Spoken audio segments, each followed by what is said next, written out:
Hello, good afternoon. Welcome to Nigeria Now on Equa Television, where we have some of the happenings in the country which we feel we should discuss here at the show. And you can do well to, send in your own views and your opinions concerning any of the issue we would love to discuss this afternoon. I am Sarah Laishadasham, and I'm doing the program alongside Rachel Tansey. Good afternoon, Rachel. Afternoon, How you Cedric. doing? I'm fine, and you? I'm great, thank you so much. We have quite a number of things we would love to discuss. Yes. And then before we dive into it, I mean, just before we started the show was when I was saying that students are actually of a medical institution are actually going on a strike concerning the issue of lack of water. That's talking about the College of Met University of Lagos there.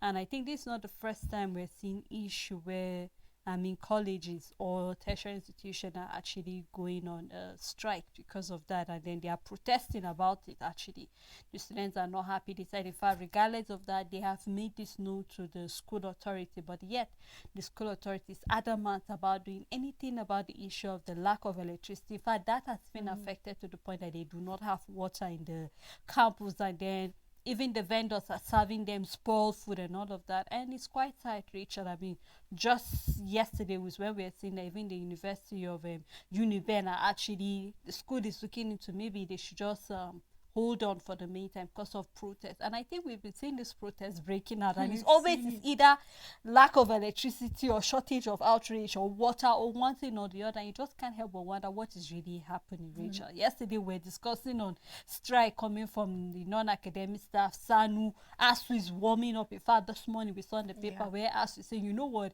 hold the federal government responsible if something is happening. I wonder what really is the problem.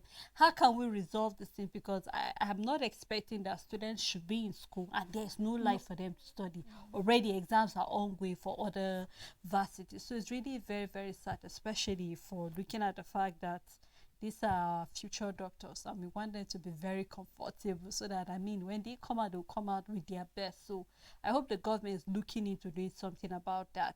We saw where, in fact, this course is going about cutting people. So I'm just wondering, Rachel, what is really happening in Nigeria presently right now? Stella, when you talk about electricity and be it water, I believe it's always a situation where the other part are not playing their role part duly. You see, for the students now, we're talking about the medical students in Lagos and all of that. If there is no water supply, it means that the school didn't do anything concerning having their own water supply. You know how we talked about where we had hospitals coming out to say that the grid collapsed at that time by labor, rather the power outage by labor in strike had more mortality rate going high in the school, in the hospitals, meaning more people. And I said, what happened to your own power generation as a hospital? Because there are many times, with or without a strike, we've had power outage for a longer period of time than even 2 days. What are you trying to tell me, that patients died, or did you just not get an opportunity to blame a union? Now the same, I've had a situation in university where we didn't have water. It was becoming unbearable. Students in the hostels didn't have water. Students off campus didn't have water. And there was a protest that ended up being bloody. Hijacked, the military came, shot at unarmed students. We had about 2 or 3 students, killed in that shooting and all of that, and others that were injured with live bullets and all of that, for students that were barely holding sticks and stones, nothing compared to the weapons that was used against them. And then the question is, if we have the water commission of that state failing for a period of time, why is the university failing at that period of time? It means they have not also made available this basic need for the school. Because if for the students rather, because if it is available, there won't even be a problem. Why are you not having plan A, B, C when it comes to water and making it available for students? And the same for electricity, Sele. If your power company is not able to give you light for a period of time, why should students suffer when, as an institution, you should be able to, for a time frame, even if we ration lights across here, we ration everything, water, anything that is being provided to us, we can't boast of 24 hours electricity, sometimes depending on where you are. So why are we not having schools having a backup plan regarding these things that they know that their students need to function? It means that everybody needs to wake up, because when you look at the breakdown, we've talked about that so many times here, when you look at the breakdown of tuition, we pay for all of those things. Everything. You might even pay it double depending on how the school. You go to the faculty, they are asking for the same thing that you have paid in your accumulative and tuition fee and all of that. So let the schools do something about it. And if the students are taken to the street, protest, strike, whatsoever, they are in the right position to do so, because they are not, you're not doing them a favor. It is their right, and it is your duty to make it available to them. Honest, Rachel, this is the same Lagos state that we are having the issue of cholera outbreak increasing, and then here we are having the students complaining of vendors selling spoil food. So you can imagine what that will actually, the risks the student will face. We hope that the government will actually do something about it. Well, we're saying that still talking about the issue, the federal government is warning of coming flooding in various states. Already we saw what happened 2 days back in Lagos, where there was a rainfall almost 10 hours or more. That affected businesses, affected even people who were unable to make it to school. In fact, we're seeing that Ogun community, about 10 communities were being affected by the flooding. So here we're seeing the federal government say, you know what, rain in July is going to be very, very heavy. Therefore, we need almost, because it seems as if almost 10 or more states will be affected. I think earlier we saw about 21 states. I wonder why it's dropping to 10 states. But I know that more states are going to be affected by flooding, local government areas. Therefore, there is a need for both state governors, local government chairmen, or caretaker, however it is in the various states, to do something about it. I know it seems as if we are talking about this flooding, but because it's already that time of the year.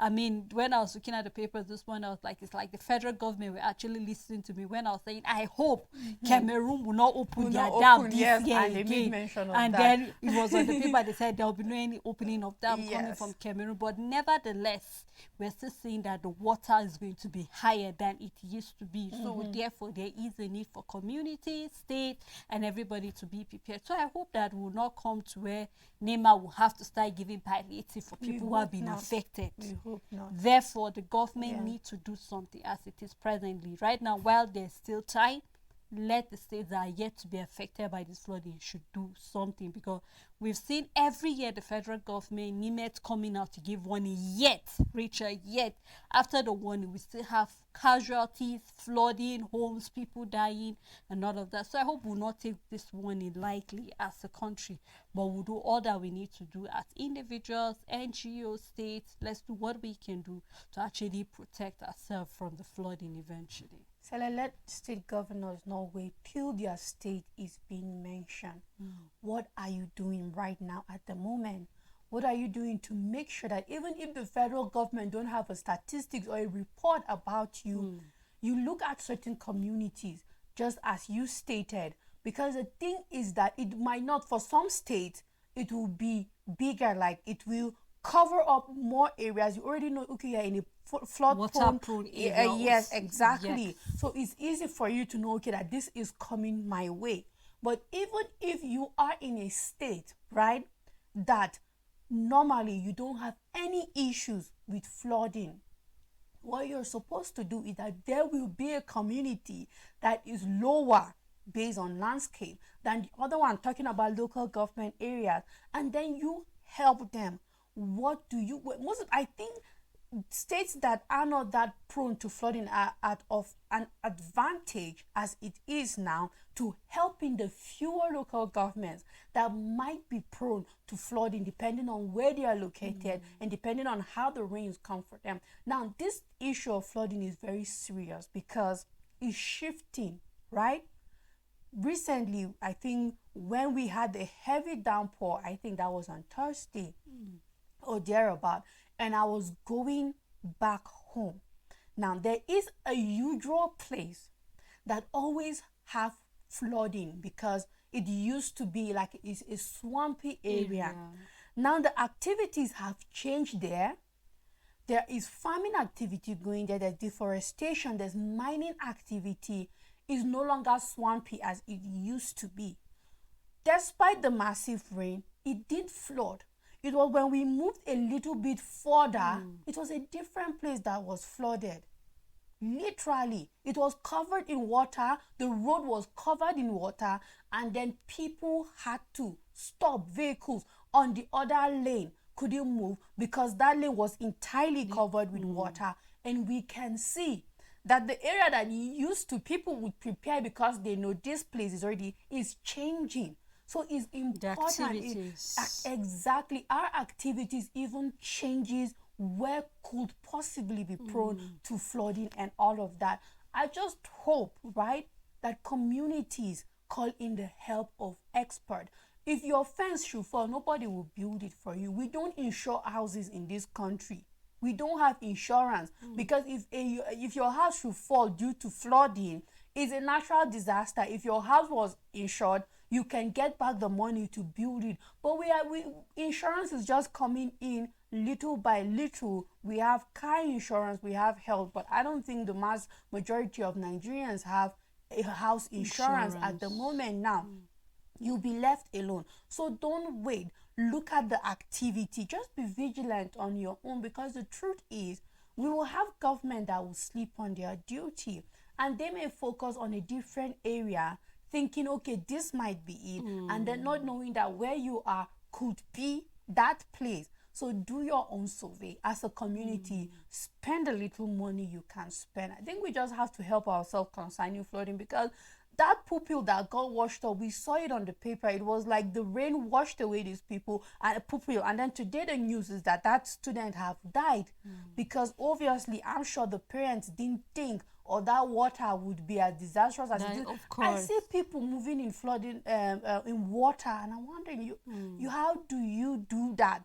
And now a child is lost as a result of that. So I think that apart from us cheering the government and saying, you know what, you need to do something, look at your own community and say, you know what, certain activities have taken place over the years. Something could be done here. We don't know, but if these have changed from here to there, then it could also change where I'm at and all of that. And that's why we've been saying that, yes, in as much as we're saying the government, individually, what are we doing? I think we've been talking about clearing our drainages, people turning the river or the stream to become where you dump your refuse dump, and then where we're supposed to have free flow of water, we're saying that water is not getting a free flow.